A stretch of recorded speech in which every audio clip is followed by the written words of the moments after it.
1 വർഷം മുമ്പാണ് ഞാൻ ഇവിടെ വരുന്നത്. ഇവിടെ എന്ന് പറയുമ്പം നമ്മൾ നിലമ്പൂർ പോത്തുകല്ല് മുണ്ടേരി ഇരുട്ടുത്തി പുഴയുടെ ഈ വശത്ത്, കൃത്യമായി പറഞ്ഞാൽ 2024 ജൂലൈ 30 രാവിലെ. അന്ന് ഇതുപോലെ ശക്തമായ മഴയുള്ളൊരു ദിവസമായിരുന്നു. ഈ പുഴ ഇതിനേക്കാളും പ്രക്ഷുബ്ധമായി ഒഴുകുന്ന ഒരു ദിവസമായിരുന്നു അന്ന്. പക്ഷേ ഈ പുഴയ്ക്ക് ചോരയുടെ മണമായിരുന്നു.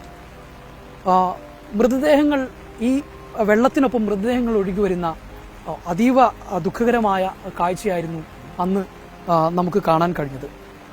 ചാലിയാർ പുഴയിൽ നിന്ന് ഒരു മൃതദേഹം, ഒരു കുഞ്ഞിൻ്റെ മൃതദേഹം കിട്ടിയിട്ടുണ്ട് എന്ന് പറഞ്ഞുകൊണ്ട് ഡെസ്കിൽ നിന്നാണ് ആദ്യം വിളിക്കുന്നത്. നീ ഒന്ന് നോക്കണം, അത് ചിലപ്പോൾ ചൂരൽമലയിലെ ഉരുൾപൊട്ടലുമായി ബന്ധപ്പെട്ട് അവിടുന്ന് വന്ന മൃതദേഹമാകാൻ സാധ്യതയുണ്ട്, നോക്കണമെന്ന് പറഞ്ഞു. നീ ഒന്ന് നിലമ്പൂരിലേക്ക് പോകണമെന്ന് പറഞ്ഞു. അന്ന് ഞാൻ തിരൂർ ബ്യൂറോയിലായിരുന്നു. അങ്ങനെ ഞങ്ങൾ അവിടുന്ന് ജിത്തും ഞാനും നിലമ്പൂരിലേക്ക് വരികയാണ്. അന്ന് ശക്തമായ മഴയാണ്, റോഡിലൊക്കെ വെള്ളം കെട്ടി നിൽക്കുന്നതാണ്. പലയിടങ്ങളിലും പല വഴികളിലും ഊടുവഴികളിലും ഒക്കെ സഞ്ചരിച്ചാണ് ഞങ്ങൾ നിലമ്പൂരിലേക്ക് വരുന്നത്. വരുന്ന വഴി കൂടുതൽ മൃതദേഹങ്ങൾ പുഴയിൽ നിന്ന് കിട്ടുന്നു. ആ മൃതദേഹങ്ങളൊക്കെ നിലമ്പൂർ ജില്ലാ ആശുപത്രിയിലേക്ക് എത്തിക്കുന്നു എന്ന് വിവരം കിട്ടി. അങ്ങനെ ഞങ്ങൾ നിലമ്പൂർ ജില്ലാ ആശുപത്രിയിലേക്കാണ് ആദ്യം പോകുന്നത്. അവിടെ DMO ഉൾപ്പെടെയുള്ളവരുണ്ടായിരുന്നു. അങ്ങനെ ഞങ്ങൾ എത്ര മൃതദേഹങ്ങൾ കിട്ടി എന്നതിൻ്റെ കണക്കുകളോ അല്ലെങ്കിൽ എന്താണ് സംഭവിച്ചതെന്ന് കാര്യങ്ങൾ അറിയാൻ വേണ്ടിയാണ് നമ്മൾ DMOയെ ബന്ധപ്പെട്ടു. അവരുടെ ഉണ്ടായിരുന്ന ആശുപത്രി അധികൃതരെ ബന്ധപ്പെട്ടു. അപ്പോഴാണ് നമ്മൾ ആ ഞെട്ടിക്കുന്ന വിവരം, അതായത് മൃതദേഹങ്ങളല്ല ശരിക്കും ലഭിക്കുന്നത്, മൃതദേഹങ്ങളുടെ ശരീരഭാഗങ്ങളാണ് അവിടുന്ന് ലഭിക്കുന്നത് എന്നുള്ള വിവരം കിട്ടുന്നത്. അങ്ങനെ അന്വേഷിക്കുമ്പോഴാണ് ഇതൊക്കെ ഈ ഭാഗങ്ങൾ, അതായത് പോത്തുകല്ലിൻ്റെ വിവിധ ഭാഗങ്ങളിൽ നിന്നാണ് ഈ മൃതദേഹങ്ങൾ കിട്ടുന്ന വിവരം ലഭിക്കുന്നു. നമ്മൾ ഉടൻ തന്നെ അവിടെ നിന്ന് പോത്തുകല്ലിലേക്ക് വരുന്നു, ഇവിടെ ഈ മുണ്ടേരിയിലേക്ക് വരുന്നു. അന്ന് നമ്മൾ ഇവിടെ വന്ന് നോക്കുമ്പോഴുള്ള കാഴ്ച അതീവ ദയനീയമായിരുന്നു. ഈ മൃതദേഹം വരുന്നു എന്ന വിവരം പുലർച്ചെ തന്നെ ആളുകൾക്ക് കിട്ടിയിട്ടുണ്ട്. ഇവിടെ ഉണ്ടായിരുന്ന നാട്ടുകാരും സന്നദ്ധ പ്രവർത്തകരും ഇവിടുത്തെ മുണ്ടേരിയിലുള്ള ക്ലബ്ബ് പ്രവർത്തകർ, മുണ്ടേരി പോത്തുകല്ലിലെ തമ്പ്രാട്ടിക്കല്ല് എന്ന് പറയുന്ന പ്രദേശത്തെ ക്ലബ്ബ് പ്രവർത്തകർ, അങ്ങനെയുള്ള ആളുകളൊക്കെ അവരുടെ രീതിയിലായുള്ള രക്ഷാപ്രവർത്തനം തുടങ്ങിക്കഴിഞ്ഞിരുന്നു. വലിയ രീതിയിൽ എന്ന് വെച്ചാൽ അവരുടെ കയ്യിൽ രക്ഷാപ്രവർത്തനത്തിലുള്ള സംവിധാനങ്ങളൊന്നുമില്ല. അവരുടെ കിട്ടിയ അവരുടെ വീട്ടിൽ നിന്നുള്ള കയറുകളും മറ്റും ഒക്കെ ആയിട്ട് രക്ഷാപ്രവർത്തനം തുടങ്ങിയിരുന്നു. അവർ പുഴ മുറിച്ച് കടന്ന് മൃതദേഹങ്ങൾ എടുക്കാൻ തുടങ്ങി. കാരണം ഈ പുഴയിലൂടെ ഒഴുകി വന്ന മൃതദേഹങ്ങൾ പുഴയുടെ ഓരങ്ങളിലും അതോടൊപ്പം തന്നെ ഈ മരത്തടികളിലും ഒക്കെ പറ്റിപ്പിടിച്ച് കിടക്കുന്ന ഒരു സാഹചര്യമാണ്. മുഴുവനായിട്ടുള്ള മൃതദേഹങ്ങളല്ല, ശരിക്ക് മൃതദേഹത്തിൻ്റെ ശരീരഭാഗങ്ങളായിരുന്നു പലപ്പോഴും ഉണ്ടായിരുന്നത്. ആദ്യ ദിവസം അല്ലെങ്കിൽ ആദ്യ സമയം നമ്മൾ ഇത് എത്തിയത് കാണുമ്പോൾ നമ്മളാകെ പകച്ചു പോകുന്ന ഒരു സാഹചര്യമായിരുന്നു. നമ്മൾ കഥകളിലോ അല്ലെങ്കിൽ മറ്റെവിടെയെങ്കിലൊക്കെ വായിച്ചു കേട്ട പോലെ ഒരു യുദ്ധഭൂമിയിലൊക്കെ ചെന്ന പോലെ അങ്ങിങ്ങായി മൃതദേഹ ശരീരഭാഗങ്ങളൊക്കെ ഇങ്ങനെ കൂട്ടിക്കിടക്കുന്ന സാഹചര്യങ്ങൾ. സ്ത്രീകളുണ്ട്, കുഞ്ഞു കുട്ടികളുണ്ട്, പ്രായമായവരുണ്ട്, അങ്ങനെ പലരുടെയും ശരീരഭാഗങ്ങളാണ്. അങ്ങനെ വല്ലാത്തൊരു അവസ്ഥയിലായിരുന്നു ആദ്യത്തെ ദിവസം. നമ്മൾ അന്ന് മോജോയും കൊണ്ടായിരുന്നു ഇവിടെ വന്നിരുന്നത്. പക്ഷേ അന്നത്തെ ആദ്യ ദിവസം നമ്മൾ കുറച്ച് സാധനങ്ങളൊക്കെ ചെയ്തു. പക്ഷേ പിന്നീട് ക്യാമറ യൂണിറ്റ് വേണ്ടി വന്നു. അങ്ങനെ പാലക്കാട് നിന്ന് ഷിജു ചുറ്റൂരും പാലക്കാട് ക്യാമറാമാൻ അടക്കമുള്ള ഇങ്ങോട്ടേക്ക് വന്നു.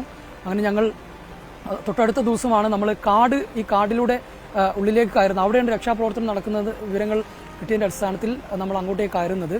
കുറച്ച് ഭാഗത്തേക്ക് മാത്രമേ വാഹനത്തിൽ പോകാൻ കഴിയുള്ളൂ. അത് ട്രാക്ടറിൽ നമ്മൾ അങ്ങോട്ടേക്ക് ഓഫ് റോഡായിരുന്നു. പിന്നീട് അങ്ങോട്ടേക്ക് നടന്ന് ഒരുപാട് കിലോമീറ്ററുകൾ അപ്പുറം നടന്ന് ഉള്ളിലേക്ക് പോയി.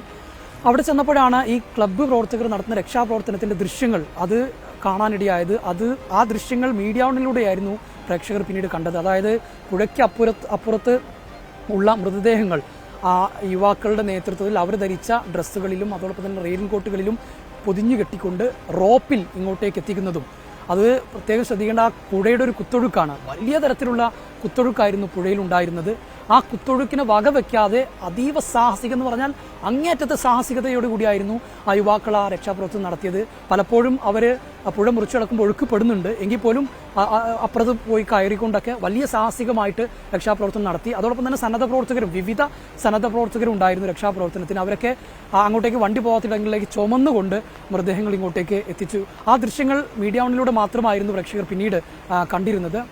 പിന്നീട് നമ്മൾ അവിടുന്ന് ഇങ്ങോട്ടേക്ക് ഇറങ്ങി വന്നത് ആ ട്രാക്ടറിൽ തന്നെ, നമ്മൾ മൃതദേഹം കൊണ്ടുവന്ന ട്രാക്ടറിൽ തന്നെ നമ്മളും ഇങ്ങോട്ടേക്ക് വരുന്ന ഒരു സാഹചര്യം. പിന്നീട് അങ്ങോട്ട് 10-15 ദിവസത്തോളം ഇവിടെ തന്നെയായിരുന്നു. ആദ്യത്തെ പല ദിവസങ്ങളിലും നമുക്ക് പലപ്പോഴും ഉൾക്കൊള്ളാൻ കഴിയാത്ത രീതിയിലുള്ള സാഹചര്യങ്ങളായിരുന്നു. പക്ഷേ നമ്മുടെ ജോലി ഇത് റിപ്പോർട്ട് ചെയ്യുക എന്നുള്ളത് കൊണ്ട് തന്നെ മുന്നോട്ട് പോയി. പിന്നീട് അങ്ങനെ നമ്മുടെ മനസ്സ് അതിനോട് പാകപ്പെട്ടു എന്നുള്ളതാണ്.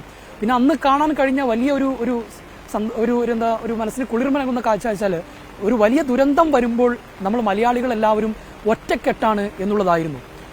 ഇവിടെ അന്ന് രക്ഷാപ്രവർത്തനം നടത്തിയ സന്നദ്ധ പ്രവർത്തകരെയാണ് എനിക്ക് ഓർമ്മ വരുന്നത്. പ്രത്യേകിച്ച് വിവിധ രാഷ്ട്രീയ പാർട്ടിയുടെ യുവജന സംഘടനകൾ, അതോടൊപ്പം തന്നെ മതസംഘടനകളുടെ അവരൊക്കെ കൈ കോർത്തുകൊണ്ട് ഈ പുഴ മുറിച്ചു കടക്കുന്ന ആ ദൃശ്യങ്ങൾ ഓരോ യുവജന സംഘടനകളും പരസ്പരം കൈ കോർത്തുകൊണ്ട്, ഒരുപക്ഷെ അവർ ധരിച്ചിരിക്കുന്ന ജേഴ്സി അല്ലെങ്കിൽ ഡ്രസ്സ് എന്ന് പറയുന്ന അവരുടെ സംഘടനകളുടെ പേരുള്ളതാണ് എങ്കിൽ പോലും അതെല്ലാം അതിനപ്പുറത്തേക്ക് അവരെല്ലാവരും ഒരുമിച്ച് നിന്നുകൊണ്ട് കൈ കോർത്ത് ഒരു മാലയായിക്കൊണ്ട് ഈ ഭാഗം ഈ പുഴ മുറിച്ചു കിടക്കുന്നതും പിന്നെ രക്ഷാപ്രവർത്തനത്തിന് ഒരുമിച്ച് പോകുന്നതും ഒരുമിച്ച് അവർ ഭക്ഷണം കഴിക്കുന്നതും, അങ്ങനെ ഒരു നമ്മൾ രാഷ്ട്രീയമൊക്കെ പറയും, സംഘടനാ പ്രവർത്തനങ്ങളൊക്കെ പറയും, അതിനപ്പുറത്തേക്ക് നമ്മുടെ നാട് ഒരു ദുരന്തത്തെ അഭിമുഖീകരിക്കുമ്പോൾ ഒരുമിച്ച് ഒറ്റക്കെട്ടായി മലയാളികളുണ്ട് എന്ന് തെളിയിക്കുന്ന കുറേ ദൃശ്യങ്ങൾ നമുക്കിവിടെ കാണാൻ കഴിഞ്ഞു. അത് നമുക്ക് ഈ ഒരു ദുഃഖസമയത്ത് മനസ്സിന് ഒരു സന്തോഷവും ഒരല്പം കുളിർമയും നൽകുന്ന ഒരു കാഴ്ചയായിരുന്നു. അങ്ങനെ ഒരു നാട്, അതോടൊപ്പം തന്നെ നമ്മുടെ പോലീസ് സംവിധാനങ്ങൾ, ഫയർ ആൻഡ് റെസ്ക്യൂ, NDRF സംഘങ്ങൾ, മറ്റു സന്നദ്ധ സംഘടനകൾ, അങ്ങനെ നാട്ടുകാർ, ഈ പോത്തുകല്ല് പഞ്ചായത്ത് അധികൃതർ, നമ്മുടെ വാർഡ് മെമ്പർമാർ ഉൾപ്പെടെയുള്ള ആളുകൾ, വിവിധ സന്നദ്ധ പ്രവർത്തകർ, ഫയർ ആൻഡ് റെസ്ക്യൂ ഉൾപ്പെടെയുള്ള, അങ്ങനെ മാറ്റി നിർത്താൻ ആരുമില്ല. നമ്മുടെ ഓരോ ആളുകളും അവരാൽ കഴിയുന്ന രീതിയിലുള്ള ഒരു മൃതദേഹങ്ങൾക്കായി തിരച്ചിൽ നടത്തുന്ന ഒരു കാഴ്ചയായിരുന്നു നമ്മൾ കണ്ടിരുന്നത്. അത്തരത്തിൽ നിരവധി മൃതദേഹങ്ങൾ കിട്ടി. ആ കിട്ടിയ മൃതദേഹങ്ങളെല്ലാം നിലമ്പൂർ ജില്ലാ ആശുപത്രിയിൽ എത്തിച്ചു. പിന്നീട് അവിടെ നിന്ന് വയനാട്ടിലേക്ക് കൊണ്ടുപോകുന്ന ഒരു സാഹചര്യം. അപ്പോൾ ആ ഓർമ്മകളാണ് ഞാൻ ആദ്യമായിട്ടായിരുന്നു ഈ ഭാഗത്തേക്കൊക്കെ അന്ന് ഇന്ന് വന്നിരുന്നത്. അതിനുശേഷം പിന്നീട് ആ വാർത്തയുമായി ബന്ധപ്പെട്ട് അതിൻ്റെ തുടർ വാർത്തകളുമായി ബന്ധപ്പെട്ട് പിന്നീടൊക്കെ വരേണ്ടി വരുന്നു എന്നുള്ളതാണ്. ഇപ്പോഴും ഈ പുഴക്കരികിൽ വന്നു നിൽക്കുമ്പോൾ ആ ഓർമ്മകൾ മനസ്സിലേക്ക് വരികയാണ്.